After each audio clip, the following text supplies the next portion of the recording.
আসসালামু আলাইকুম বন্ধুরা। প্রতি বছর গ্রামে গঞ্জে অনেক প্রকারের আয়োজন হয়। আসলে এরকম ব্যতিক্রমী আয়োজন আমরা অনেকেই দেখি নাই। তো এই আয়োজনে যারা বিজয়ী হয় তাদেরকে পুরস্কৃত করা হয়। যারা একবারে মেইন যেই গোলটা আছে সেটা অ্যাচিভ করতে পারে, এখান থেকে প্রথম ধাপ শুরু হয়েছে। ওনারা এটা চালাতে চালাতে একটা নির্দিষ্ট গন্তব্যে যাবে। গন্তব্য পর্যন্ত যদি ওনারা কোনোভাবে ডিসকোয়ালিফাই না হয়, ওনাদেরকে খাবারের মাধ্যমে, মানে খাবারের বিভিন্ন প্যাকেজ থাকবে, আপনার ওয়াশিং মেশিন আছে, তাদের জন্য বিভিন্ন ব্লেন্ডিং মেশিন আছে, ওয়াশিং মেশিন আছে, তারপর হচ্ছে রাইস কুকার আছে। তো বিভিন্ন পুরস্কারে তাদেরকে পুরস্কৃত করা হবে। মানে এরকম পেরোতে পারবে তাদেরকে বেশি পুরস্কৃত করা হবে, এবং যারা এর আগেই পুরস্কৃত প্রত্যেকেই করা হবে। যারা আগে চলে যায় তাদেরকেও কম হলেও পুরস্কার দেওয়া হবে। তো গ্রামে এরকম একটা আয়োজন, এটা আমাদের যারা আপুরা আছেন, যারা আমাদের যারা বোনরা আছেন, বিশেষ করে যারা কাজের মানুষ আছেন, বিশেষ করে যারা গ্রামে ওইভাবে খেলাধুলায় থাকে না, তারা কিন্তু এই সুযোগটা পায়। এই সুযোগে কিন্তু তারা নিজেদেরকে বিনোদন করতে পারে। আসলে এরকম আয়োজক যারা আয়োজন করেছেন তাদের প্রতি আসলে কৃতজ্ঞতা।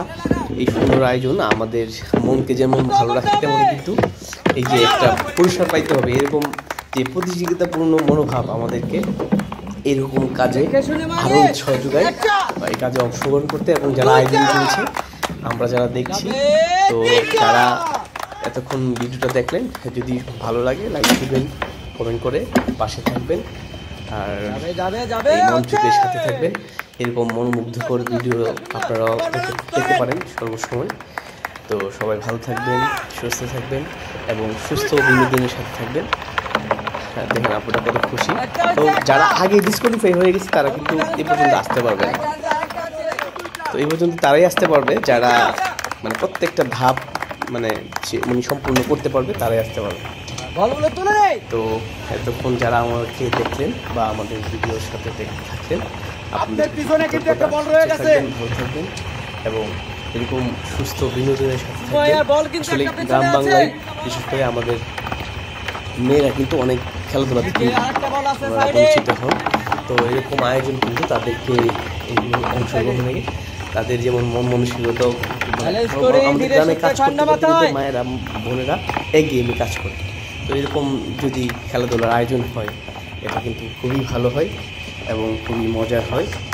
তো সুস্থ থাকবেন, ভালো থাকবেন, সুস্থ বিনোদনের সাথে থাকবেন। এই কথাটা আমি অনেকবার বলে ফেলেছি, কিন্তু আপনাদের প্রতি এটাই আমি আবারও বলতে চাই যে আমরা যদি প্রত্যেকের জায়গায় থাকি, সাপোজ আমরা বিশেষ করে ছুটির দিনগুলো যদি এভাবে কাজে লাগাতে পারি, তাতে করে কিন্তু আমরাও বিভিন্ন একটা আয়োজকরা যে মজা করতেছে না এরকম না, আয়োজকরা যারা দেখছে এটা কিন্তু মজা পাচ্ছে। আসলে আমরা ক্রিকেট খেলা দেখি, ফুটবল দেখি, এরকম ব্যতিক্রমী আয়োজন কিন্তু আমরা অনেকেই দেখি না এই পর্যন্ত।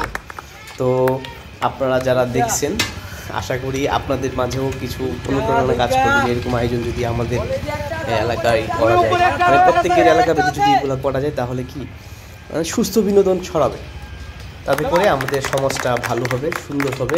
কারণ হচ্ছে সুস্থ বিনোদনের অভাব এখন সবখানে আছে, মাঠঘাট তো কমেই যাচ্ছে। তো এরকম জন্য বেশি জায়গা প্রয়োজন হয় না, মোটামুটি একটু জায়গা হলে কিন্তু আমরা মা বোনদের জন্য বা আমাদের ছোটো বাচ্চাদের জন্য কিন্তু এই আয়োজনগুলো আমরা করতে পারি। তো আপনারা সকলেই সুস্থ থাকবেন। আসসালামু আলাইকুম।